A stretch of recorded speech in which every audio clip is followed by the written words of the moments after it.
Hola, buenas tardes. Vamos a empezar lo más rápido posible para que tengamos, ojalá, tiempo para preguntas y un pequeño debate al final. Pues bueno, la mesa que nos reúne hoy tiene que ver con una cuestión que creo que siempre es fundamental cuando se habla del futuro, y es el papel que tiene la arquitectura en la creación del mismo, no solo como la responsable de crear nuevos espacios y nuevas posibilidades constructivas, sino cómo afectan la manera de vivir y, por ende, cómo crean comunidad entre los sujetos. Por eso creo que una de las pautas principales es cuál es la responsabilidad del arquitecto en todo esto y también la de los ciudadanos que van a vivir en estos espacios. Para ser muy breve, yo creo que siempre se habla de arquitectura del futuro, uno piensa en esas películas de ciencia ficción del futuro, que también hablaremos de ello, aparecen estos espacios casi asépticos, ¿no? Donde la tecnología ocupa todo y hay muy poco espacio para la subjetividad del individuo. Sin embargo, yo creo que la arquitectura del futuro está muy conectada con la arquitectura del presente y son muchos los arquitectos, como tenemos aquí, que piensan no tanto en la trascendencia de sus edificios o crear símbolos, sino en cómo estos pueden mejorar y ser realmente funcionales para la sociedad. Y por último, también, aunque también lo veíamos en la ponencia anterior, pues abordaremos también el papel que las utopías han jugado como modelos de pensamiento para poder imaginar una arquitectura mejor. Utopías que se quedaron en las bisagras de la historia, pero que en su momento sirvieron también para cuestionar ciertas hegemonías arquitectónicas. Creo que tenemos aquí tres invitados excepcionales que desde diferentes puntos de vista, tanto desde la práctica como desde la teoría y desde ambas, han puesto en marcha pues diferentes modelos de pensar y construir arquitectura, mirando hacia el pasado muchas veces y rescatando técnicas vernaculares o trabajando en el presente, conscientes de hacer proyectos sustentables y adaptables, pero sobre todo pensando más que una arquitectura del futuro, una arquitectura que me gusta mucho como la define Oscar Hagerman, que es esto que él llama la arquitectura de la esperanza o para la esperanza. Voy a hacer una brevísima presentación de cada uno, aunque tienen sus biografías en los programas, pero Michel Rotkin es un arquitecto mexicano que se graduó en la Iberoamericana desde el 2002. Wow. Tiene su propia oficina, Rotkin Arquitectos, que se ha convertido en un verdadero laboratorio de investigación sobre la práctica arquitectónica.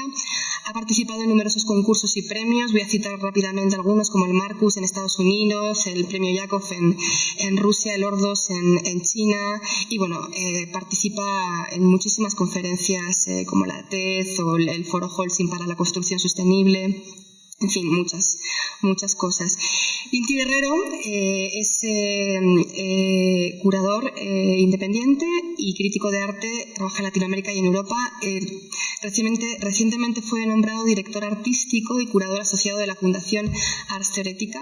Entre sus más recientes exposiciones, y desde luego una que es importante para nosotros ya que compete directamente a esta plática, que es la que hizo para el Museo de Arte Moderno de Sao Paulo, que se llama Ciudad du Homem Nu, o sea, la ciudad del hombre desnudo, que está un poco basada en las ideas del artista y el arquitecto brasileño Flávio de Carvalho. Y por último, pues tenemos a Oscar Hagerman, que es doctor honoris causa en Educación para el Desarrollo de la Universidad Iberoamericana. Realizó sus estudios en la UNAM y es sobradamente conocido por sus proyectos de vivienda, escuelas y mobiliario en México, sobre todo enfocado a comunidades indígenas y rurales, y también pues ha recibido muchísimos premios por su labor, desde el premio Quorum por su trayectoria como diseñador hasta el premio Prins Claus en Holanda y el premio Gallo de la Universidad Iberoamericana. Va a hablar primero Michel, luego Inti y después el señor Hagerman. Y después pues esperemos que todos podamos contribuir con preguntas. Adelante. Bueno, antes que nada, un honor, un placer estar aquí. El darnos una vuelta por el pensar sobre el futuro. Yo quiero arrancar con una imagen que era como el primer referente. Creo que no está. Yo la veo, pero ustedes no. Ahí está, perfecto. A finales de los 70s, cuando guerras y crisis económicas parecían cancelar las promesas sesenteras de amor y paz, el grito de la batalla o de desesperación del movimiento punk era "no hay futuro". Y si algo es seguro, es que cualquier predicción sobre el futuro tiene buena probabilidad de fallar. No hay un futuro predecible. Por ejemplo, el espíritu libertario de los 60s, con su experimentación, su sexo, sus drogas y su música, culminó en una realidad no tan amable: SIDA, Prozac y MTV, que parecía encarnar la protesta tomada y usada por el sistema al cual se oponía. Una vez más, lo único seguro de las predicciones sobre el futuro es que casi siempre fallan, al menos una buena parte. 100 años antes que el hombre llegara a la luna, Julio Verne escribió al respecto. Lo previó, dicen algunos, y 35 años después, George Méliès imaginó la nave como una gran bala disparada por un gigantesco cañón. No fue así, al menos no exactamente. Cuando en México se iniciaba la revolución, el arquitecto francés Eugène Renard presentaba en una conferencia en Londres sus ideas sobre el futuro de París, una ciudad de torres, estaciones de trenes, transporte aéreo. Tampoco fue así, o no exactamente. Pocos años después, el arquitecto italiano Sant'Elia, miembro del grupo de los futuristas, imaginaba estas ciudades conectadas o ciudades nuevas de rascacielos conectados por sistemas de transporte rápido y público. Tampoco fue así, o no exactamente. Ni el plano de Le Corbusier para París, que concentraba lo construido en altas torres separadas por jardines, o también el de Ludwig Hilbermeister, que como Le Corbusier también se imaginaba una ciudad de múltiples capas de circulaciones separadas por vehículos y peatones, no muy distinto también a los retratos de Fritz Lang en su clásico del cine de ficción Metrópolis de 1927. Frank Lloyd Wright, en vez de torres y densidad, imaginaba esta ciudad extendida, casi universal, que se debía al éxito del automóvil, una máquina muy valorada por Frank Lloyd Wright. También dependía del automóvil, y no podía ser de otro modo, la ciudad imaginaria de Norman Bell, diseñador industrial y de efectos teatrales para el pabellón patrocinado por General Motors en la Feria Mundial de 1939, Futurama, ciudad que proponía una reorganización radical del territorio. La realidad fue distinta en estas ciudades imaginarias. Hubo grandes proyectos, pero no siempre con muy buena suerte. Aunque el desastre de Pruitt-Igoe, el conjunto de vivienda social diseñado por Yamasaki, que también fue el autor de las Torres Gemelas de Nueva York, no es imputable solo porque su arquitectura, más bien por condiciones sociales y económicas del momento. Un caso que tenemos, no que se esté demoliendo, pero un caso que nos debería de preocupar hoy es el CUPA, que se está enrejando, un gran ejemplo de un espacio, de una arquitectura social, de espacio público ligado a la ciudad, que hoy lo están poniendo una reja perimetral. Pero esto no impidió que nos imagináramos, o que se siguieran imaginando cosas como Archigram en su momento, o de repente Hans Holling en estas realidades aparentemente incompatibles, el portaaviones en un campo, y el de la casa que construyó Buckminster Fuller en 1929, que decía que cualquier arquitectura, o a cualquier arquitectura habría que preguntarle cuánto pesa su proyecto. A la que entre 1957 y 67 se exhibió en Tomorrowland de Disneylandia, construida en colaboración por la compañía Monsanto y el MIT, y cuyas novedades interiores como el horno de microondas han pasado a ser parte de nuestra realidad cotidiana, en mucho mayor medida que la propia arquitectura. Así hubo varios ejemplos de cine más radical, libre, que tampoco imaginó siempre el futuro con precisión. Tal vez por eso el futuro siempre está en otra parte, no exactamente donde lo imaginamos. En nuestra práctica profesional ya en Rofkin Arquitectos, lo que tratamos de hacer es algo que tenga un valor de cambio. Esta cuestión donde decimos un patrón que no está definido, o un proyecto que no se pidió. Este es el caso de un museo del chocolate, donde una compañía para la cual estábamos trabajando no nos había pedido eso y logramos conseguir que se pudiera hacer un museo de intercambio para el público. Otro proyecto que acabamos de terminar, donde se nos pide remodelar o donde vimos oportunidad hasta un lugar como un centro comercial o una tienda departamental que lleva muchos años en México, proponer que tuviera un parque o un espacio comunitario para un lugar en Interlomas que carece de espacios públicos. El Museo Tamayo, en su momento este proyecto, un concurso que ganamos, que una de las razones por las cuales se ganó es porque era una bodega que tenía muy poco espacio de exhibición, pero la idea de poder abrir la bodega como el mismo museo, transformar una bodega en un museo. O también el caso de la Cineteca Nacional, que ahorita está en construcción, llevamos ya 6 semanas, y para mí el tema más importante de la Cineteca Nacional, independientemente de cumplir con el programa que requería de salas de cine nueva, bóvedas y demás, es un gran espacio público, donde hoy es el estacionamiento, se va a remover y queda un gran espacio público de convivencia en una ciudad que necesita estos lugares de desahogo. Con otra compañía que también tenemos, que estamos trabajando cosas donde nos interesa una cosa no lineal, una cosa que tenga muchos usos, como esta maleta que de repente se puede abrir para poder usarla de trolley, maletas que puedan ser carriolas, empezar a encontrar cosas o híbridos o formas diferentes de ver las cosas que nos puedan llevar a una diferencia en lo que hoy está pasando, esta cuestión de adaptabilidad, entender lo que está en nuestro contexto inmediato. Un gran ejemplo, o un ejemplo muy del día a día de nosotros. El segundo piso del periférico y toda esta polémica de que quién pide espacio público, quién pide que fuera transporte público, transporte privado, y por qué no puede ser todo al mismo tiempo, donde en algún momento dado por horarios hubiera transporte público, en otros horarios hubiera bicicletas, en otros horarios hubiera transporte privado, mercados. Entonces, que empecemos a hablar del futuro como una cuestión de adaptación y empezar a entender que el futuro es adaptabilidad.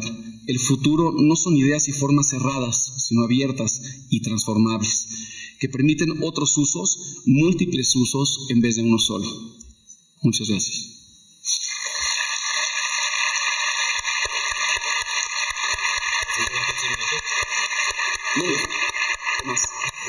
Muchas gracias. Perdón.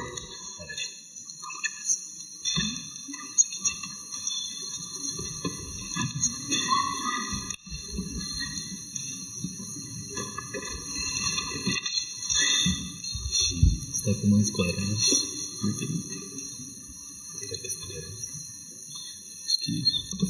No vas. No está bien, ¿no? Ya. Con más vida.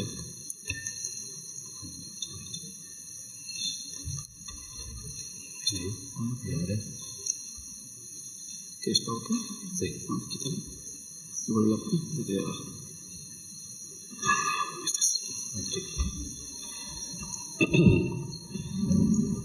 Bueno, ya no está haciendo tanto frío, parece. Yo voy a hablar al comienzo y después voy a leer un poco. Como dijo Ruth, me voy a concentrar en parte de mi investigación a un arquitecto brasileño que se llama Flávio de Carvalho, que estuvo activo en la primera mitad del siglo XX. Y para hablar de él, que es un visionario, como habló Laura Restrepo esta mañana, de empezar a intentar ver cómo visionarios creían que podría ser el futuro.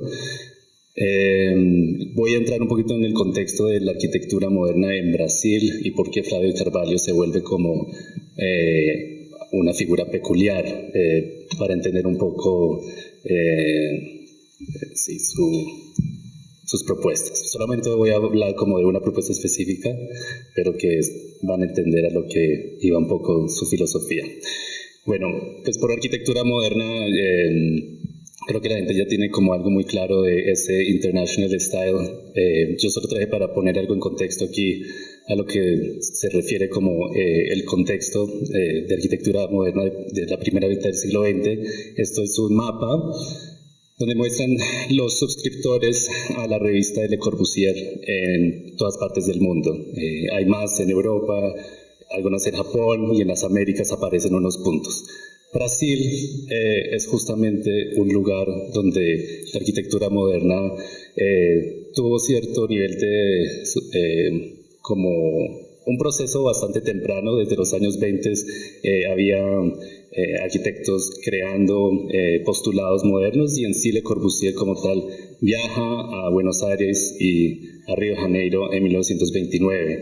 Lo que están viendo aquí es el trazado que Le Corbusier pensaba para el futuro de Río de Janeiro, que si no lo conocen, básicamente era una especie de serpiente, un edificio que pasaría por toda la ciudad, y justo encima de esta estructura que estaba levantada en pilotes estaría la avenida principal, ¿no?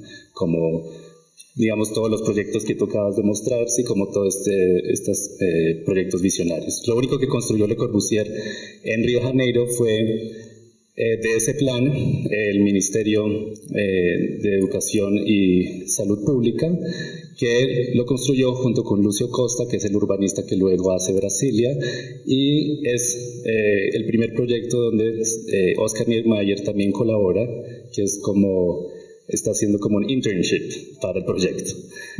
Burle Marx, que también fue el paisajista de Brasilia, también colabora en este proyecto, y es en este proyecto en donde se consolida de alguna manera como la trinidad del oficialismo de la arquitectura moderna de Brasil, que también hacen el pabellón de Brasil en el 39, en la Feria Mundial de Nueva York, que es donde el MoMA, Philip Johnson y Goodwin ven de cara el nivel de arquitectura moderna que tiene Brasil, y de alguna manera eso va a resonar en una exposición bastante referencial que hace el MoMA en el 43, celebrando la arquitectura moderna en Brasil, que se llama Brazil Builds.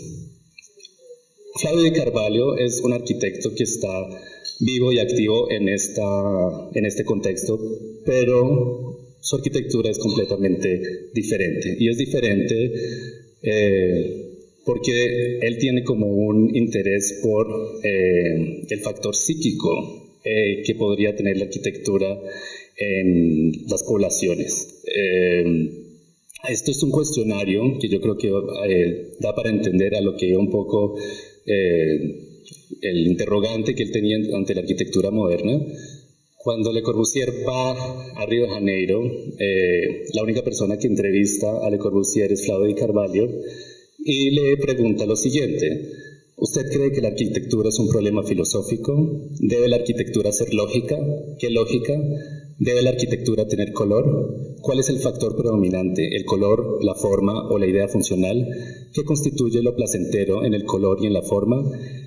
¿Es ese placer subjetivo u objetivo? ¿Cómo introducir en la arquitectura el factor psíquico? ¿Será que la idea de una estructura se debe sacrificar o no por el factor psicológico? ¿Debe el deseo de progresar tomarse la humanidad? ¿O debe, en cambio, la humanidad agarrar el deseo por progresar? No voy a pasar por todos los puntos, pero creo que el más fuerte es, de nuevo, el factor psíquico en la arquitectura. Claramente, uno se pregunta, bueno, ¿qué es lo que propone Flavio de Carvalho? Pues en los 30s, él justamente propuso un master plan, un gran proyecto que lo llamó la ciudad del hombre desnudo, que para él sería la ciudad del futuro, y como él se imaginaba el futuro, era que el futuro no tendría Dios, no tendría propiedad, no tendría matrimonio, sería un lugar libre de tabús escolásticos, libre para el raciocinio. Entonces, por desnudo, no es que los habitantes estaban sin ropa, sino que estaban desnudados de sus construcciones culturales y por lo tanto podrían habitar una nueva ciudad que les propondría, por ejemplo, unos laboratorios o unos centros que él se imaginaba, en donde, por ejemplo, el laboratorio de erótica sería el lugar donde los habitantes podrían entrar y podrían experimentar su sexualidad en cualquier dirección sin represión. Esto es un postulado que él dice en un manifiesto que lo pone en un congreso de arquitectura en Río de Janeiro. Claramente es una ciudad que no se hace, pero hay un proyecto que él hace en el 56 que es es el proyecto de él que les voy a mostrar, que tal vez sí conecta a su diálogo y a su interrogante constante al funcionalismo de la arquitectura modernista lecorbuseriana. Este es un proyecto para diseñar un traje moderno para los ejecutivos que vivían o que viven en las ciudades tropicales como Sao Paulo, que para él las condiciones climáticas hacían que no era propicio usar un traje como tal, sino que los hombres debían usar una camisa muy ligera, con huecos en las axilas y una minifalda. Esto era claramente, ¿no?, como lo enuncia su boceto descriptivo, el New Look, como lo llamaba él, posibilitará la libre circulación del aire entre el cuerpo y la ropa. La temperatura corporal variaría de acuerdo a la velocidad con la que entraría y saliera el aire del traje, el cual había sido diseñado para, y abro comillas, como dice el dibujo, para que funcione como una bomba o una válvula para bombear aire. Con solo 3 movimientos de brazo el aire sería renovado. El traje era una simbiosis mecánica de forma y función, el cuerpo con la moda, como si se tratase de una máquina para habitar de Le Corbusier. El New Look era económico en su fabricación, fácil de lavar y secar, ideal para flacos y gordos y con colores vivos que retraerían el deseo de agresión, evitando guerras. Estos son apuntes que están en el dibujo. La relación directa, digamos, con Le Corbusier también podría estar en sí en relación al único edificio que Le Corbusier hizo en Río de Janeiro, que fue el primer edificio que Le Corbusier hizo con el Brie Soleil, que el Brie Soleil no está en los 5 puntos de arquitectura de Le Corbusier, sino es algo que adiciona después, porque se da cuenta que en algunos lugares del mundo las condiciones climáticas o la intensidad del sol deben condicionar de una manera diferente la forma de construir la arquitectura. Entonces, el Brie Soleil es esa estructura que está en la fachada que regula la intensidad en que entra el sol durante el día. Entonces, claramente, esta relación del New Look con la temperatura, con el funcionalismo del diseño respecto a las condiciones climáticas del lugar, de alguna manera podrían estar justamente citando un poco ese funcionalismo del Brie Soleil. Esto fue lanzado realmente en Brasil, no quedó en una utopía, sino que lo lanzó y, como pueden ver, hubo hordas de hombres ejecutivos que lo siguieron. Tal vez lo seguían porque sabían que había una verdad ahí, ¿no? Tal vez ese era el camino. Lo interesante de esto, además, digamos, del hecho curioso, es que fue un boom mediático, documentado por todos los periódicos y las revistas de la época, y como dice ahí en portugués, dice las faldas de Flavio, ¿no?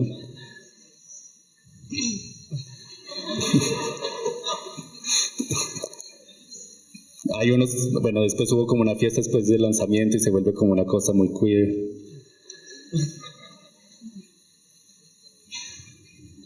Ahí dice Flavio Carvalho estrena su nuevo look. ¿Cómo estoy de tiempo? ¿Sí? Bueno. El año que Di Carvalho lanzó el New Look es también de gran valor simbólico para la arquitectura moderna en Brasil, pues fue justamente el año en que el recién electo presidente de Brasil, Juscelino Kubitschek, lanzó el proyecto que abandonaría su política tecnocrática hacia la modernización y tecnificación del Estado, la construcción de la nueva capital federal, Brasilia. Brasilia la inauguran en el 60, pero en el 56, que es cuando Flavio Carvalho lanza su New Look, es cuando empiezan la construcción. Entonces hay como toda una retórica en la época sobre la construcción de la ciudad. Una nueva metrópolis que se construiría en los trópicos bajo un lenguaje arquitectónico muy diferente al imaginado por Di Carvalho para su ciudad del hombre desnudo, la de 1930.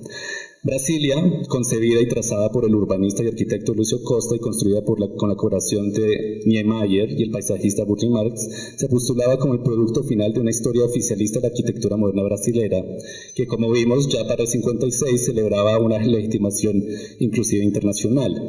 La adopción del International Style para la construcción de Brasilia sentaba una paradoja, pues intentaba crear un discurso de identidad nacional bajo la implementación de un lenguaje arquitectónico internacional que, por más que haya sido sometido a cierto nivel de apropiación y afirmación local, sintetizado por la tradición oficialista de Costa, Niemeyer y Marx, claramente pertenecía a un estilo internacional hegemónico que se había expandido globalmente, precisamente porque su austera simbiosis de forma y función era acontextual. En contraste, se podría decir que justo en el año en que la opinión pública de Brasil se concentraba en la construcción de la nueva ciudad bajo retóricas moderno-nacionalistas sobre el nuevo hombre, sobre el nuevo Brasil, el nuevo brasilero, el futuro de ese nuevo hombre brasilero, Flavio Di Carvalho, en ese contexto, decidió crear su New Look para igualmente modificar la arquitectura de su presente, pero a través de un cambio radical a la arquitectura de su cuerpo, a través de la moda,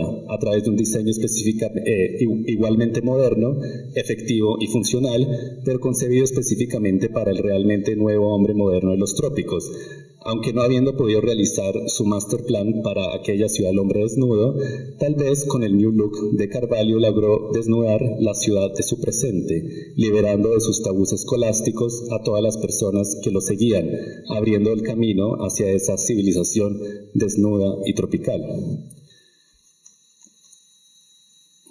Esto es una imagen de Brasilia que está muy bien para a lo que se refería Flavio en relación al clima. parece una imagen de 1930 y lo que ven alrededor no es porque las temperaturas estén bajas, sino porque hay tanta humedad que hay como toda esta fumaza, que es, y uno se pregunta, pero ¿por qué están usando este tipo de traje, ¿no? Claramente están sudando, ¿no? Muertos de calor. El mismo edificio aquí aparece, este es el último día de construcción de Brasilia, donde están todos los trabajadores descamisados, que es como una relación interesante. Y claramente el traje de Flavio de Carvalho tiene como una cuestión de género bastante fuerte. Como al comienzo lo que hablé fue en relación a la arquitectura, pero uno no puede obviar que claramente Flavio de Carvalho le estaba diciendo a uno que los hombres debemos usar minifalda. Digamos, corte a la relación binaria de los géneros se puede ver claramente en esta revista, en donde si ven hacia los lados, como pueden ver al lado izquierdo y derecho de la revista, hay dos anuncios comerciales que muestran la manera en que la industria cultural, a través de la mercancía, forma las construcciones culturales de masculinidad y feminidad. Ven un producto a la izquierda de qué es lo que necesita un hombre para ser hombre, o a la derecha qué es lo que necesita comprar una mujer para ser mujer, y Flavio de Carvalho en la mitad está como una especie de zombie, como un in-between, como una imagen andrógena, ¿no? Esto, en relación de nuevo para relacionarlo con Niemeyer, que supuestamente iba a venir, es interesante porque la arquitectura sin duda tiene como una carga masculinizante digamos, en su pura construcción en sí. Aquí esto es un boceto de un proyecto de Niemeyer en Belo Horizonte, en donde básicamente su estudio de curvas es a partir de su abstracción de las curvas femeninas. Entonces hay una feminización del paisaje, una feminización de la arquitectura, y pues en el caso de Flavio Carvalho realmente esa posición masculinizante no existe, está realmente feminizando el cuerpo. Vale. ¿Sí? Bueno. ¿Puedo hacer la última relación? Ok, listo.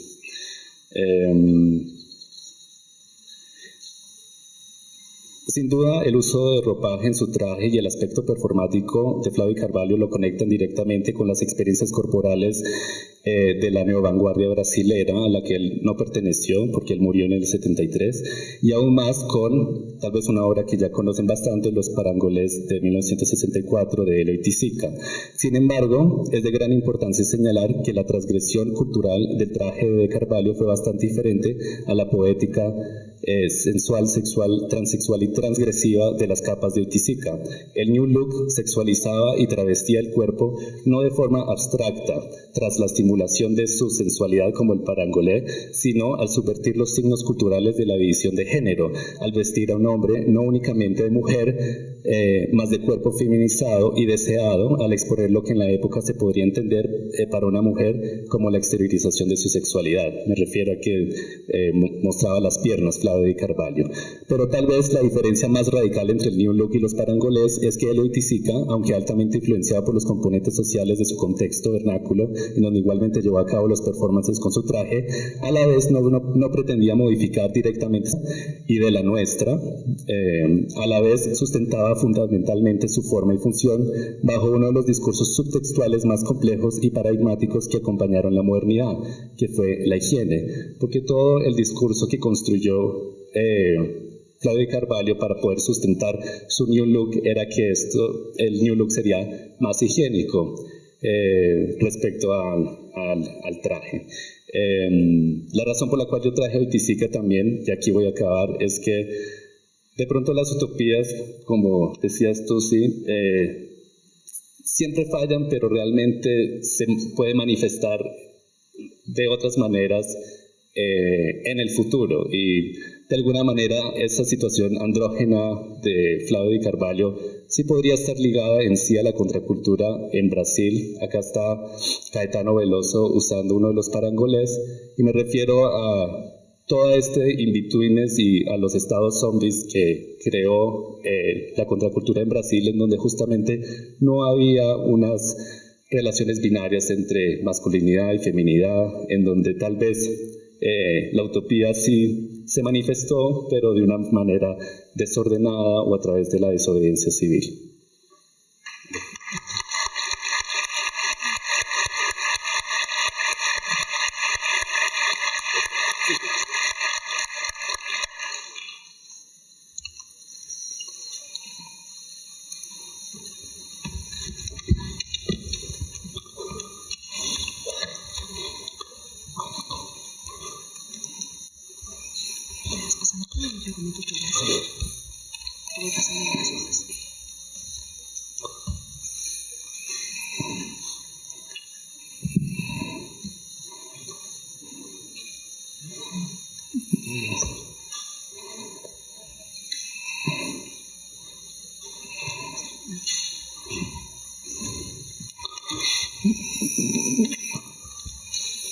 Buenas tardes a todos y muchas gracias por haberme invitado a hablar un rato de arquitectura.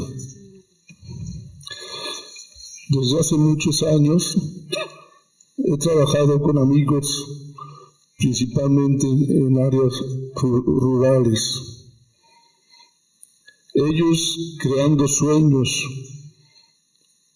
y yo un poco tratando de construir los espacios en donde se realicen estos sueños. Álvaro Aalto decía que los arquitectos somos constructores de utopías. Para mí hablar de arquitectura es hablar de modos de vida, de costumbres, de vivencias, de intentar construir armonías. Si hablamos del futuro de la arquitectura, entonces hablamos de cómo quisiéramos vivir, de cómo quisiéramos que fuese nuestro entorno en el futuro. En muchas escuelas de arquitectura y en la vida profesional he encontrado inquietudes y cambios hacia la arquitectura que creo que son muy esperanzadores, que nos hablan de un acercamiento a las personas, de un hacer juntos. Creo que la mejor manera de poderme explicar es presentando algunos ejemplos. El primer ejemplo. Hace ya muchos años diseñé para la comunidad de San Miguel Huestita una pequeña escuela. La primera aula la hicimos con lámina de cartón asfáltico, con 800 pesos que nos dieron de donativo. Todavía me acuerdo el día que la inauguramos. Todo el pueblo acompañado con sus músicos tradicionales y la gran alegría de tener una secundaria para que los jóvenes pudieran estudiar ahí.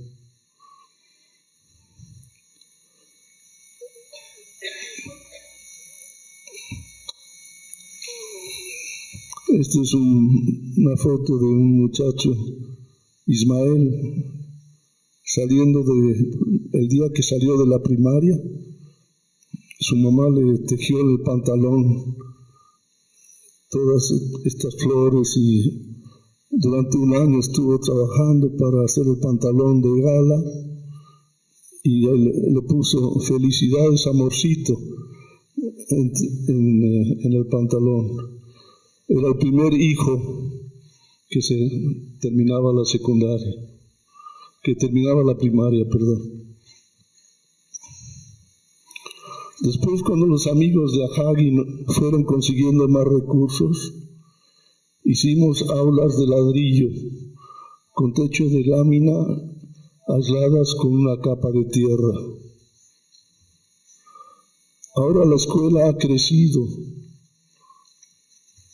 y los muchachos que estudiaron ahí son profesionales, maestros rurales, agrónomos que trabajan en diferentes proyectos de desarrollo agropecuario, ingenieros forestales que cuidan sus bosques y profesionistas de otras carreras. Pero todo comenzó con aquel pequeño salón de lámina de cartón asfáltico. También juntos con el Patronato por Educación Mexicana proyectamos escuelas en Chiapas. Y ahora, 18 años después, cuando los voy a visitar, veo con alegría que los directores y maestros son los alumnos que estaban en la escuela cuando la construimos. Y veo con gran admiración cómo han cuidado su escuela y cómo la han llenado de plantas. Y me recuerdo cómo se reían cuando les pedía mover un salón para salvar un pequeño árbol que hoy en día es un magnífico encino. Esta arquitectura, yo creo que es arquitectura del futuro.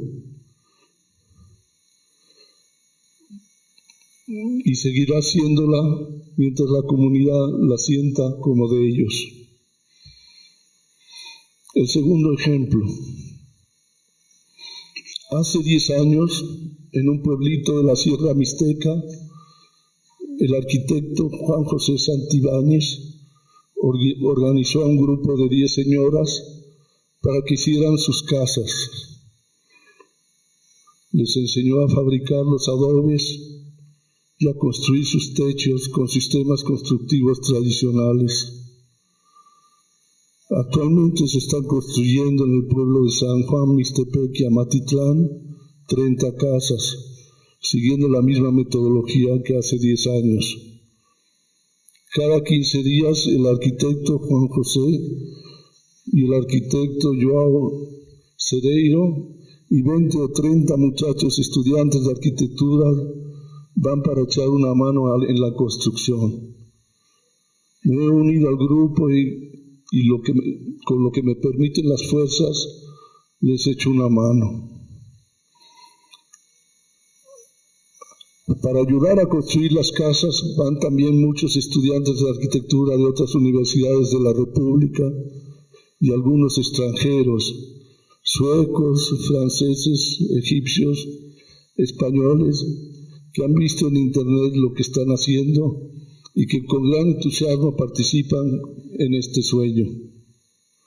Este grupo de jóvenes arquitectos enseñan y aprenden construyendo proyectos reales en comunidades donde hay muchas necesidades, y su entusiasmo tiene una energía que transforma la arquitectura en algo muy vital y diferente.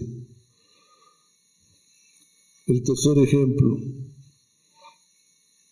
Estas vacaciones de Navidad fui a Yucatán y con las personas del CONAFE, Consejo Nacional de Fomento Educativo, visitamos algunas pequeñas comunidades en donde se necesitaban aulas. El CONAFE lleva más de 40 años atendiendo la educación de los niños en las pequeñas comunidades de nuestro país, en donde se dan clases de preescolar, primaria o secundaria en aulas comunitarias. Los instructores o maestros de estas pequeñas escuelas son muchachos que han salido de la secundaria o prepa y que después de recibir un curso de capacitación enseñan a los pequeños recibiendo a cambio una beca de 3 años si dan 1 año de servicio y de 6 años si dan 2 años de servicio. Esta beca se les otorga con la condición de que los jóvenes instructores sigan estudiando alguna carrera profesional. La idea de este viaje era conocer los sitios en donde CONAFE piensa construir nuevas aulas para mejorar lo que existe en este momento y hacer el proyecto para también íbamos a hacer el proyecto para el aula de una comunidad para que los estudiantes de arquitectura desarrollaran como tema del semestre y poderla construir después. En Setún, una de las comunidades que visitamos, encontramos al instructor, un joven, Mario Canek, de 15 años, que tenía a su cargo el preescolar de un grupo de 9 alumnos. Él nos enseñó el salón en donde daba clase. Era un pobre salón con una estructura de madera y techo de lámina de cartón asfáltico. Este salón fue construido por la comunidad y actualmente CONAFE va a construir un nuevo salón con materiales más adecuados.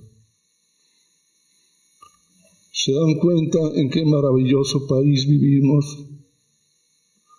En donde miles de jóvenes ayudan a sus hermanos para que tengan una vida mejor. Donde estos jóvenes han resultado muy buenos instructores por las ganas que le echan ellos y sus capacitadores.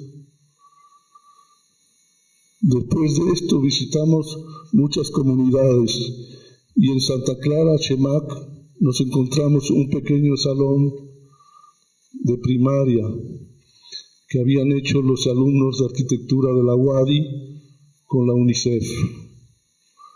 Este era un salón construido con las técnicas tradicionales del lugar. Y en lugar de poner lodo en las paredes, se puso un aplanado de cemento agarrado a una tela de... Los maestros estaban contentos con el salón, y para los niños era como si fuera su casa. A los lados de las puertas había una gran ventana que iluminaban el espacio. Había mucha dignidad en el espacio y se sentía esa armonía entre la gente y la arquitectura. Esta es arquitectura del futuro. Por último, les presento una foto del salón de clase que hicieron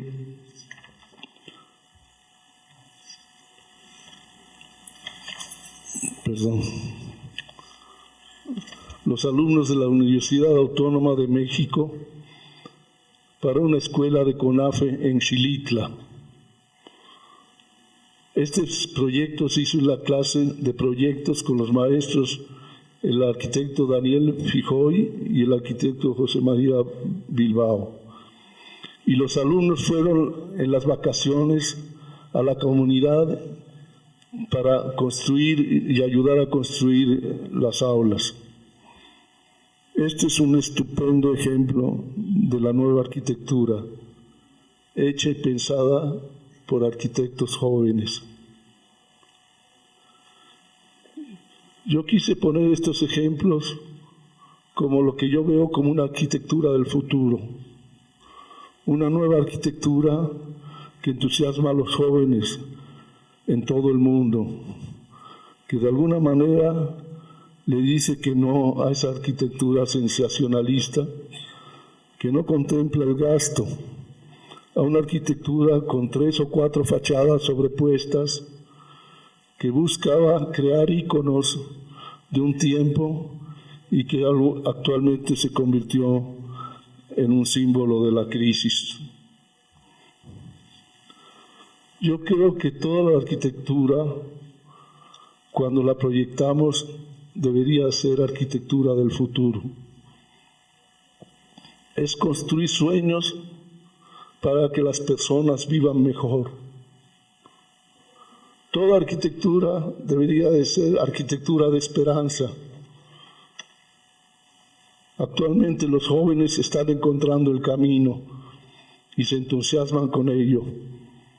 No aguantan las enseñanzas tradicionales de las universidades. Lo que quieren es salir a trabajar con las personas, aprender a construir y hacerlo todos juntos. Yo creo que la arquitectura es el arte de construir espacios que armonicen con las necesidades físicas y emocionales de las personas. Mientras más grandes son las necesidades, más grande es la arquitectura.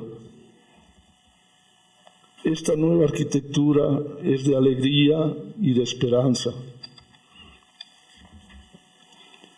Para conseguir esto tenemos que comprender la realidad, conocer nuestro país y nuestra gente, entender cuáles son las necesidades prioritarias, estar cerquita de las gentes, conocer las alegrías y tristezas de las personas, reír y llorar con ellos y cantar con ellos para construir un mundo mejor.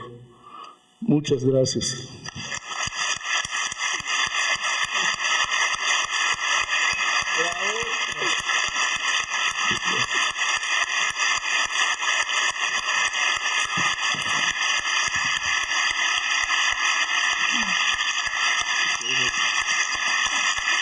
Es que lo resume todo en realidad, pero mira que sí.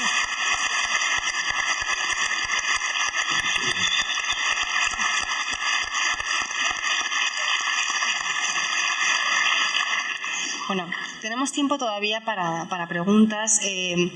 Yo creo que, bueno, que esta arquitectura del futuro que la hemos visto desde diferentes puntos de vista es, en todos los testimonios, una arquitectura propositiva que no espera al cliente, ¿no?, sino que propone estructuras que funcionen para la gente. Creo que desde diferentes maneras, ¿no?, desde la posición de Óscar, que es este trabajo con la comunidad y pensar y escuchar a los demás para ver cómo se construye el entorno, una arquitectura casi de protesta, ¿no?, como este de las utopías de Carvalho, que funciona casi como una propuesta radical en contra de algún tipo de hegemonía, o la arquitectura bueno, el trabajo que propone Michel, que me parece muy interesante, que es el de la adaptabilidad, ¿no? No solamente quejarse de cómo todo está hecho y cómo está mal construido, sino cómo podemos adaptarnos a partir de lo que está hecho. Sin embargo, a mí me gustaría empezar con una pregunta y luego espero que el público continúe.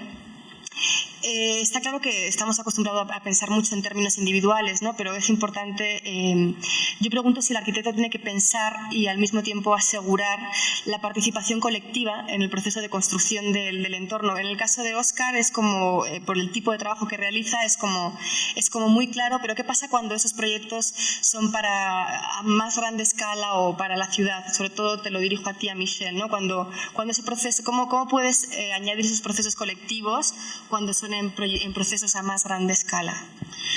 Bueno, es difícil. Sí, es difícil. Obviamente, de repente, entre más grande el proyecto o más gente está involucrada, es un poco más complicado llegar a un acuerdo, ¿no? Porque como mucha gente empieza a jalar para diferentes lugares y uno opinaría que el proyecto no se haga en ese lugar o que se hicieran en otros. Pero en general lo que tratamos de hacer es no pensar en un resultado de un proyecto. Lo que decía yo era como hacer un diagnóstico realmente de no solamente qué está pidiendo el cliente, sino qué está alrededor, o sea, qué comunidad está ahí alrededor, qué puede estar pasando, qué cosas son lo que puede activar un proyecto a que sea mucho mejor que simplemente la hoja del cliente con un programa arquitectónico que hay que cumplir al pie de la letra, sino cumplir ese proyecto, ese programa para que sea funcional, que esté en tiempo y en el presupuesto que el cliente quiere, pero siempre lo que decía yo, este valor de cambio o esta oportunidad de entender qué es lo que está pasando alrededor, ¿no? Y esta cuestión de cómo mejorarlo de alguna forma, ¿no? No sé si...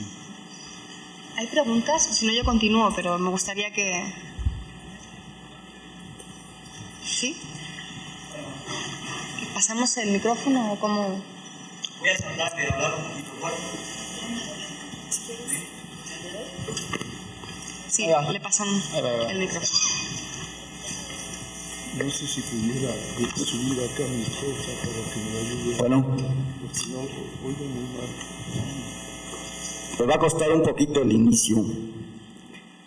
Porque Está en inglés. lo que menciona el arquitecto Óscar como que desgarra las entrañas, ¿eh?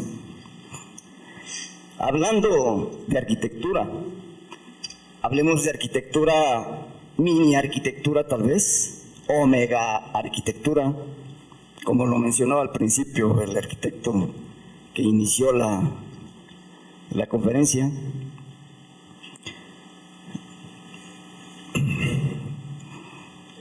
Creo que el campo para los no jóvenes y jóvenes está virgen. Yo, por ejemplo, estoy ahorita aquí con una edad ya demasiado adulta, pero al ser invitado por mi hija que inicia esta profesión, nunca pensé que me iban a desgarrar las entrañas ustedes. Les agradezco. Y aunque ya llevo un gran rato en esto. Pero hablando en una ocasión con el arquitecto Agustín Hernández, él decía que se mencionó aquí el color y el desnudarse, ¿no? Pues estamos en el principio, y que los que están iniciando esta profesión sientan que está virgen el campo, ¿sí? Y que deben de, ahora sí también ellos, desnudarse, ¿sí? Y pensar en una arquitectura, como lo mencionaba el arquitecto, de un aula. Pues en Chiapas, por ejemplo, se creó una ciudad popular, digamos, cuando fue el caso del Stand, ¿sí? En que desde luego fue una arquitectura hecha por el gobierno, en lo cual a veces pues no hay mucha participación, y si hay un programa predeterminado en donde no podemos nosotros tal vez manejar, ¿sí?, una arquitectura más funcional y más de cambio. Porque la arquitectura, si nosotros lo hacemos para un determinado periodo y no pensamos en que esa arquitectura pueda modificarse, esto sí funciona como una estrategia gubernamental que en Colombia, de donde soy yo, el alcalde de Medellín, en vez de tener una política como las tienen en Sao Paulo, de tratar de acabar con todas las favelas o con todas las arquitecturas informales, lo que hicieron y toda la política en Medellín es mejorar las condiciones públicas de la favela. Entonces, por eso es que el metro de Medellín ahora está supremamente conectado con las favelas. El acueducto está con una nueva estrategia, más no para derrumbar completamente la estructura. Entonces, no es como llevar a las poblaciones a nuevos paradigmas de vivienda social, sino hacerlo de una manera micropolítica, más no macropolítica como fue todo el pensamiento durante la modernidad. Digo, a mí me parece, es un tema que siempre comento que yo no terminé la edad del por qué cuando era niño, ¿no? Y más ahora hasta con mi hija, el día a día es un ejercicio constante de por qué. Yo creo que no depende de la arquitectura únicamente, ¿no? Porque se han dado casos donde dicen, bueno, vamos a hacer un lugar que sea más digno. Pero pues tampoco pasa mucho porque no hay una cuestión que mejore la cuestión social, donde haya como un intercambio, donde hay una cuestión donde se sientan útiles, donde simplemente no es una cuestión como de recelo de que ya les pusieron un lugar para que se calmen, ¿no? Que a veces es lo que nos pasa.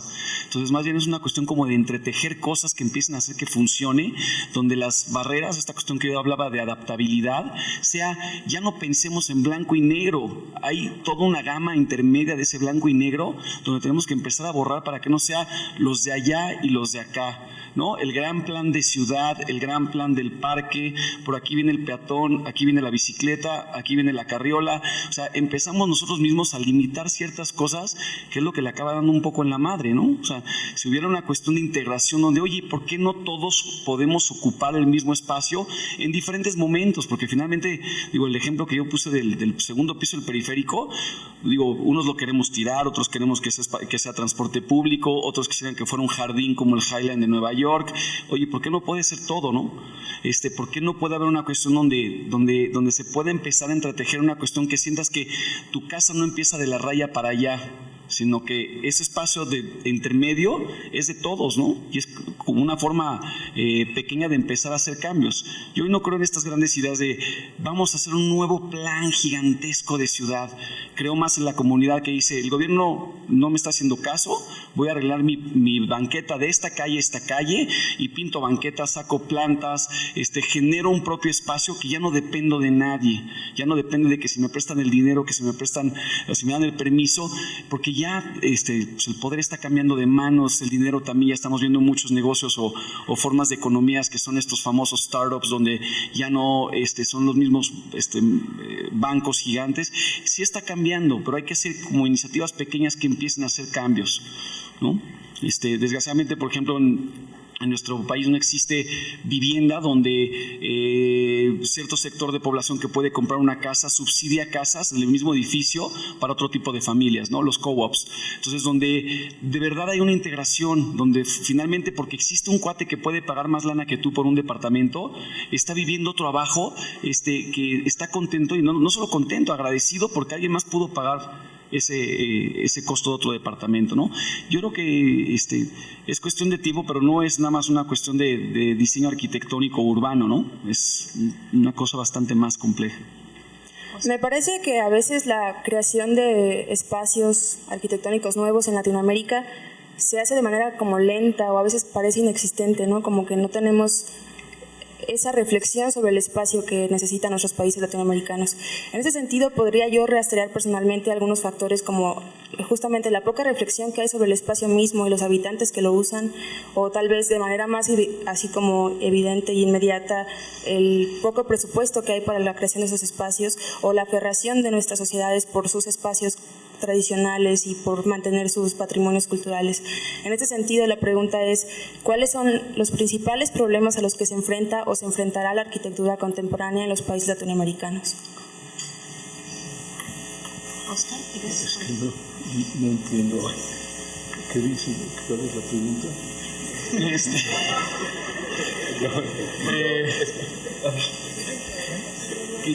A ver, nada más la última parte, si quieres, repítela. La pregunta nada más. La pregunta es, ¿cuáles son los principales problemas a los que se enfrenta o se enfrentará en los próximos años la arquitectura en Latinoamérica? ¿Cuáles son los principales problemas en los que se enfrentará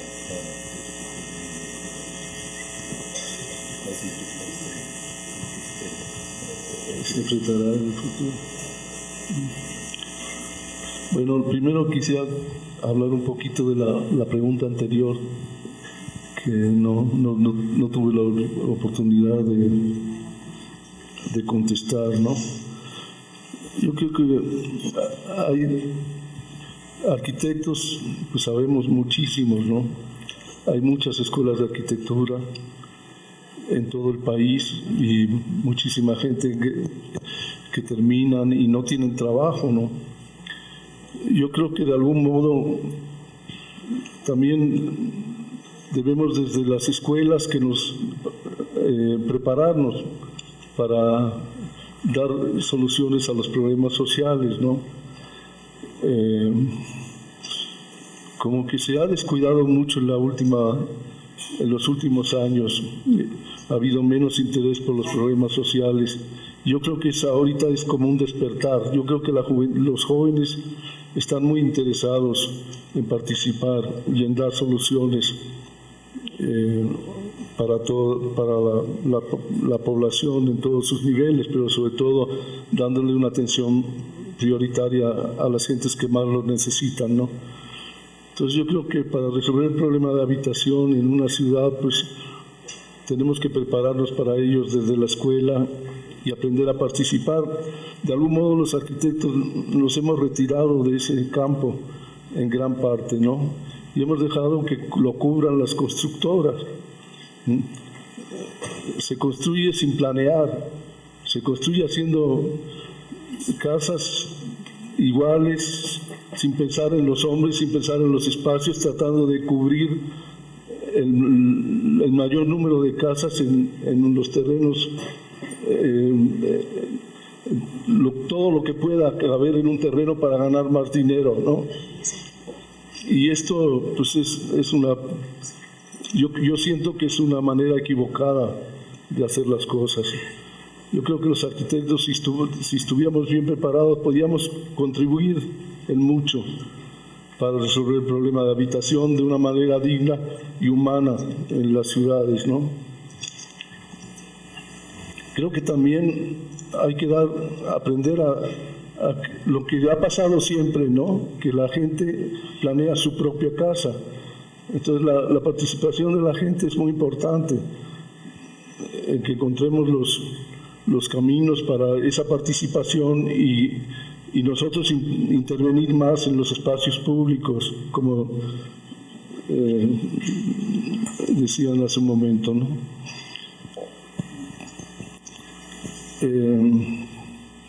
Yo creo que los sistemas constructivos van a ir cambiando con el tiempo y se van a ir volviendo más eficientes y va a haber más posibilidades de resolver el problema de la habitación de una manera más eficaz, ¿no?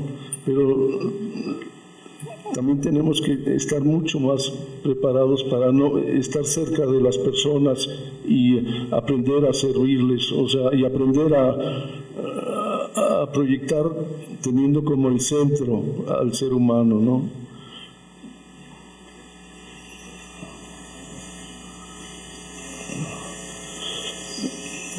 Sobre la segunda pregunta, los principales problemas en América Latina, pues yo creo que el principal problema es la pobreza, ¿no? La falta de recursos. Pero también vivimos en países de una gran esperanza, porque yo creo que la gente tiene la capacidad de dar soluciones a su vida. O sea, cada generación debe de crear su propio mundo, ¿no? Es un derecho natural el poder hacer una propuesta y ser oídos en donde queremos vivir, ¿no? Yo creo que lo vemos a todos los niveles populares. La gente sigue trabajando, sigue consiguiendo recursos, aunque haya una crisis, ¿no? De algún modo, en los países de América Latina, pues siempre ha habido crisis y la gente tiene esa iniciativa y esa manera de encontrar el modo de salir adelante, ¿no? Entonces yo creo que es muy importante que sepamos aprovechar que las personas sean las que resuelvan en dónde quieren vivir y cómo quieren vivir, ¿no? Y después conseguir los recursos y organizar a la sociedad para que se pueda dar esa solución, ¿no? Y también dividir en grupos, porque no podemos resolver el problema de toda la habitación en las ciudades. Tenemos que, con tanto arquitecto que hay, debíamos de aprender a agruparnos y a trabajar en equipos. Yo me acuerdo en Colombia, las escuelas que hicieron los arquitectos son maravillosas. Las escuelas que hizo Salmona son unas escuelas extraordinarias. Acá la solución de las escuelas está en manos de ingenieros. Nosotros nos hemos retirado, nosotros no hacemos propuestas para las escuelas en general, ni siquiera nos oyen, ¿no? Digo, la última solución que yo creo que fue muy adecuada fue lo que hizo Ramírez Vázquez con la escuela que propuso, ¿no? Que proyectó. Pero desde entonces pues ha habido muy poca participación de los arquitectos en la planeación de escuelas. Y yo creo que los arquitectos siempre tenemos esa visión o deberíamos de tener esa visión de estar cerca de las gentes y de entender y comprender las necesidades de las gentes, pero no solamente las necesidades físicas, sino las necesidades emocionales de las personas para vivir en el mundo que ellos nos piden, ¿no? No sé si he respondido. No sé si alguno de los dos quiera contestar, o creo que la respuesta de Óscar es como bastante clara y realmente ideal de lo que se tiene que hacer. No tenemos más tiempo, no sé si hay alguna pregunta más importante. ¿Tenemos más tiempo? ¿Sí? Esta pregunta va para Michelle. Yo soy estudiante de arquitectura de la Facultad de Arquitectura de la Universidad Michoacana de San Nicolás de Hidalgo y quería preguntarte en qué medida el diseño paramétrico que desarrollas se ha vuelto un problema social, porque me di cuenta que, o sea, el centro comercial que desarrollaste en Interlomas generó mucho problema, pero como yo no soy de aquí, no entiendo por qué la gente, si está muy arraigada a sus tradiciones, a sus costumbres o no sé a qué sea. A mí me parece un proyecto bastante ambicioso, pero no tengo idea por qué a veces este tipo de diseño se confronta mucho con la sociedad. Bueno, el centro comercial, realmente la gente se quejó de que hubiera un centro comercial. Digo, a mí de entrada, el suburbio dentro del suburbio, dentro del suburbio, dentro del suburbio, me parece, no sé por qué a la gente le gusta vivir por allá. Entonces, de repente en esos lugares que surgen proyectos de ese tamaño, un centro comercial, el cual pues a mí me hablan de hacer una tienda, ¿no? Me toca hacer específicamente Liverpool. Por la tienda que hicimos, por poder convencer a la compañía de que proponga una arquitectura más interesante a lo que estaba pasando ya en los últimos años, donde se había perdido alguna cultura arquitectónica que alguna vez Liverpool tuvo con proyectos como el de Mariano Escobedo, que es genial en términos urbanos, y el de Insurgentes, que ya ahorita nos quitaron una placita por ahí, pero volver a hacer como algo interesante. La gente, por el proyecto que hicimos, lo apodaron el OVNI y le llamaban el OVNI a todo el centro comercial. Entonces se quejaban de que era un tráfico, pero bueno, independientemente de que sí hay más flujo, porque es un centro comercial en un lugar donde las calles no están preparadas como casi todo nuestro país, que la infraestructura que tenemos no da para, o está planeada a muy corto plazo, hablando un poco del futuro fallido. Por ejemplo, cosas que se han pasado a nivel más interesantes es que la parte de arriba de una tienda que cerraba a las 8 o 9 de la noche, cierran a las 2 de la mañana, porque la gente no se quiere salir del espacio público arriba porque mucha la gente de alrededor no tiene a dónde ir. Entonces, y lo de diseño paramétrico, bueno, finalmente a mí lo que me encanta de poder diseñar es entender el momento que estamos viviendo, ¿no? De la tecnología que tienes para poder diseñar, y en términos de si hay una cuestión climática por un tema paramétrico, de meter iluminación a un proyecto, de cualquier otro tipo de cosas, ya un poco más técnico, ¿no? Si quieres ahorita lo platicamos por allá, pero creo que para mí como lo que es interesante es poder empujar a una compañía a crecer juntos, no por un ego arquitectónico, sino por un tema de podemos hacer más, podemos hacer que una azotea que antes eran tus equipos, tus máquinas de aires acondicionados y demás, hoy se vuelva no solamente un techito verde para ganarte un premio que diga que eres sustentable, ¿no? Sino un lugar donde realmente se vive y se disfruta, y la gente a las 2 de la mañana tienen que llegar a decirles, oigan, por favor ya sálganse, ¿no? Que valga como valor de cambio, alguna cosa diferente. Perdón que intervenga, y creo que también una cosa que pasa mucho, sobre todo desde mi punto de vista aquí en México, y no sé qué opináis vosotros también como arquitectos, es que muchas veces se plantean proyectos públicos donde el arquitecto quiere tener en cuenta ese espacio que lo rodea, ¿no? Para conectar unas cosas con otras. Estoy pensando, por ejemplo, en los jardines que hay al lado de la biblioteca, ¿no? de Calax, que se deberían de comunicar con la estación que está al lado, ¿no? Pero de repente, y el proyecto está hecho así, pero de repente, por decisión gubernamental, se colocan unas vallas y ese proyecto queda completamente cercenado, ¿no? Y esos jardines que están bastante bien, pues están completamente vacíos de gente, ¿no? Entonces, a veces creo que va más allá de las decisiones del arquitecto, aunque el proyecto esté planeado de esa manera, ¿no? Pero sí se puede. Ahorita el caso, por ejemplo, de Cineteca. Cineteca se va a juntar con un proyecto que tiene Serur en la parte de atrás y con autores y compositores para tratar de revivir todo el pueblo de Joco y el cementerio. Entonces, que no porque lleguen proyectos nuevos le den en la madre a los lugares existentes, sino que al revés, cómo puedes, por los proyectos que llegan en la inversión económica que se está teniendo en ciertos lugares, pueda beneficiar de alguna forma al contexto, ¿no? A la comunidad ahí que están pues, emocionados de lo que va a pasar, ¿no? ¿Quién más? ¿Sí? ¿Seguimos o...? ¿Sí? Ok. Es que no sé por qué ya pasó el tiempo, pero...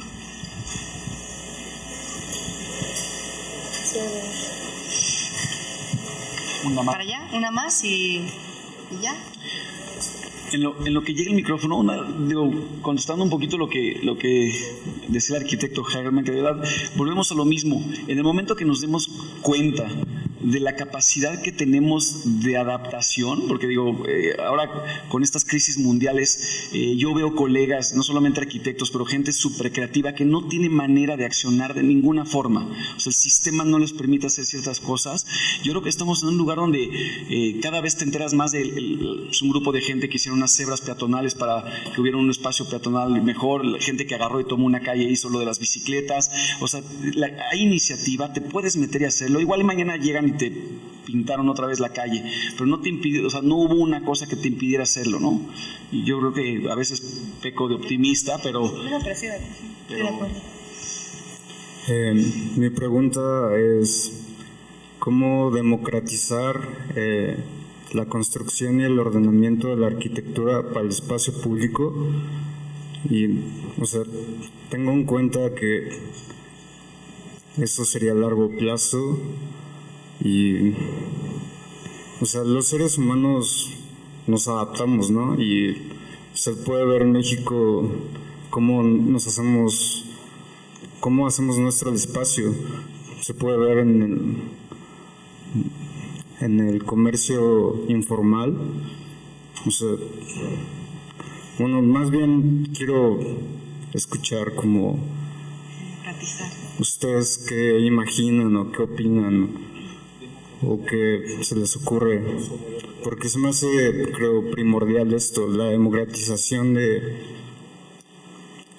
esto, porque como dicen hace rato, o sea, ya la construcción y nuestra visión de la ciudad está hecha por otros, por intereses que no son de la sociedad o de una comunidad. Democratizar, o sea, ¿cómo se puede democratizar más?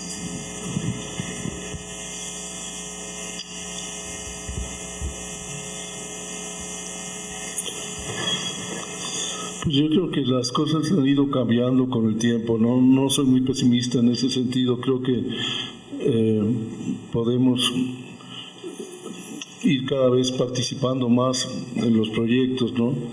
Depende mucho de cómo nos organicemos y la fuerza que tengamos para exigir que las cosas se hagan como nosotros tenemos el derecho de pedirlas, ¿no?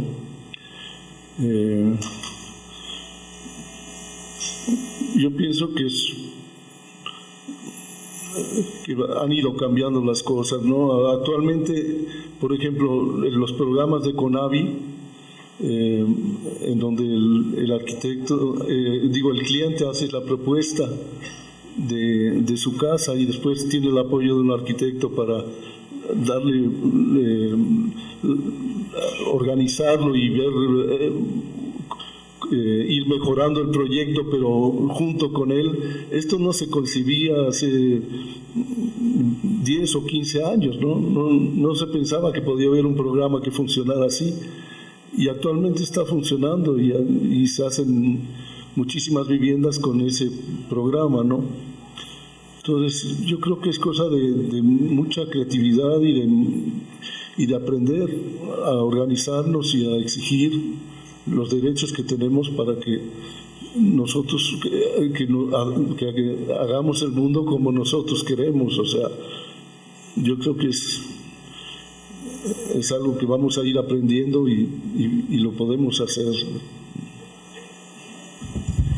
No sé, a mí hay algo que tal vez como que me sigue como molestando un poco de... No sé hasta qué punto qué es democratizar y hasta qué punto se caiga en populismo. Porque no creo que todo realmente se pueda, digamos, satisfacer las individualidades. Tal vez en sociedades como tan correctas y pragmáticas, no sé, como yo viví en Holanda 3 años y se votaba como cómo va a ser construida la estación de tren.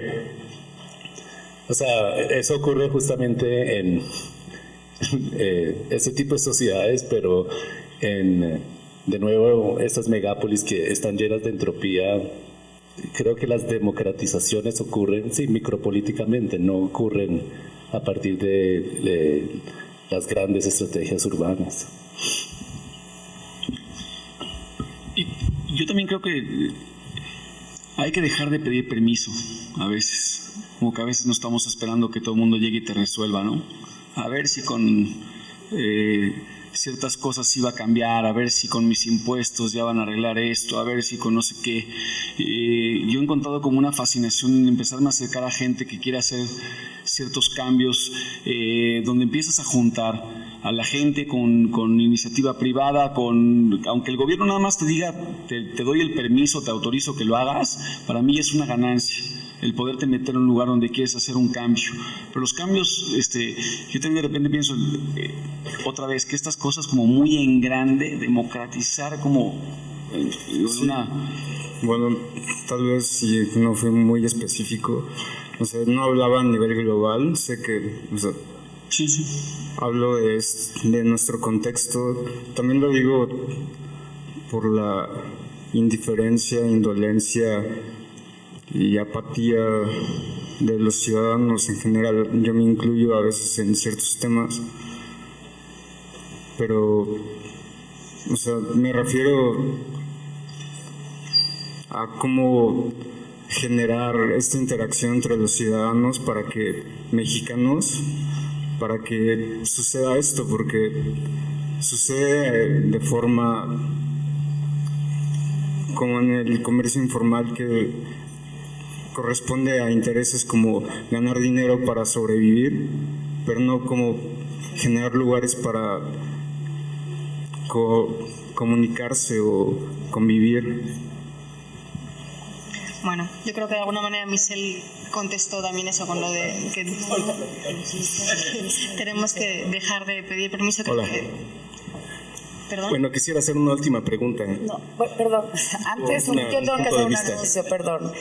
Mañana, antes de que se vaya todo el mundo, mañana empezamos con algo muy especial y les pido que estén puntuales a las 11 porque si no se la van a perder. Disculpe que interrumpí, pero me da miedo que ya se empezó a ir la gente y que vaya no lleguen a tiempo. Disculpe.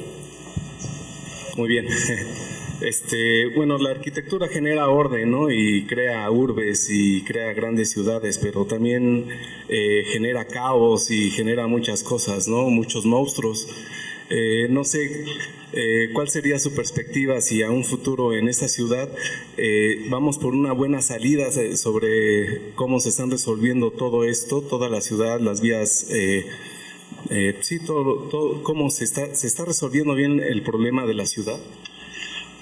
Para nada. Digo, sí. Una de las cosas a mí que me maravilla como arquitecto está en esta ciudad, todos los días hay un conflicto nuevo, todos los días. Todos los días hay algo que puedes resolver, todos los días hay algo que te genera un reto intelectual para poder trabajar, que a veces no tiene ni siquiera que ver con arquitectura, ¿no? Como decíamos, a veces tiene que ver con un cruce de una calle, o una nueva ciclopista, o un nuevo transporte público. Una de las cosas maravillosas es eso. O sea, yo creo que el momento que si todo funcionara a la perfección, como en otros, como mencionabas, Holanda, Suiza, que te dicen que el camión pasa 9:43 y pasa 9:43, puta, aquí si no pasó a las 8 y cacho ya estás viendo si te subes a un microbús y si no vas a, o sea, buscas la manera de realmente moverte para resolver tu necesidad. Entonces, yo creo que hay grandes errores en la ciudad. O sea, yo creo que, podemos hablar, no quiero puntualizar todos los últimos que han salido por ahí publicados y polémicos, o el último que hablaba del CUPA, ¿no? Pero creo que lo interesante es de lo que está, en qué puede cambiar, como ese ejemplo que les enseñaba del segundo piso del periférico. ¿Por qué no? Imagínate que los fines de semana fuera abierto a vendedores que se suban los mercados, que haya huertos, que haya bicicletas, si Reforma es exitoso, cuando se un domingo al mes, imagínate el segundo piso del periférico de lado a lado de la ciudad, ¿no? O iniciativas de ese tipo. Yo creo que esa flexibilidad, yo jamás pensé, por ejemplo, que funcionara lo de Río San Joaquín, ¿no? Que de repente hay el cambio de sentido, dije, te van a ver choques, ¿no? Hacer un despapalle. Y funcionó. te lo proponen, te adaptas y dices, bueno, sí, no sé si fue la mejor solución, ¿no? No sé si eso va a acabar luego pasando para llegar a lugares como Santa Fe o otros lugares de la ciudad donde las arterias están totalmente congestionadas. Pero creo que esa es la parte que te mantiene activo y te reta, ¿no? Donde también te das cuenta que sí, no es una cuestión de mi profesión o tu profesión, sino es ya más una cuestión como de ciudadano. ¿Qué cambiarías, no? ¿Qué te gustaría mover? Perdón. Ya, que te mires. Si quieres. Bueno, yo voy a cerrar haciendo aquí un anuncio. En Teorética, en San José, estamos organizando un seminario del 24 al 27 de abril. Todo lo que quieren saber sobre el arte en Centroamérica y el Caribe va a estar en esas fechas, entonces para que nos acompañen, ya sea yendo a San José o en esta página vamos a tener el streaming. Y eso es todo. Bueno, pues doy muchas gracias a los tres invitados por acompañarnos y creo que